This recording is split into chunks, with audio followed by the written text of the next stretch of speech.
Sa number 10, Bacolod EOC ang mag-recommend nga ang mga kabataan 12 anyos pasaka lamang nga nabakunahan ang pwede nga mag-caroling. Sa may Dalan Hernaez sa Bacolod City, may grupo sa mga kabataan nga naga-caroling sa kada magpundo ang mga salakyan. Pinalapit sila kag mansig-mansig bagting sang ilang nga mga tansan kag magkanta sang Christmas songs.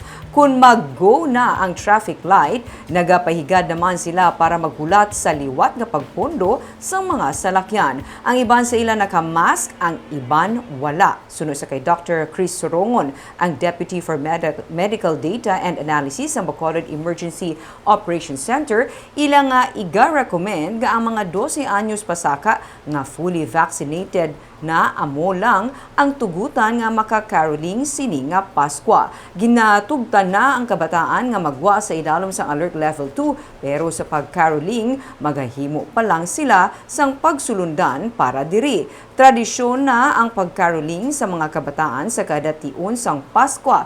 Ugaling may pandemic gani dapat sa gihapon nga maghalong suno sa kay Sorongon. Kag ang pinaka-importante sa tanan niya nga ang protocol naton na observe nila kag bakunado sila para at least wala sila sang risgo nga sa sige nila libot hindi sila malatnan sang COVID-19.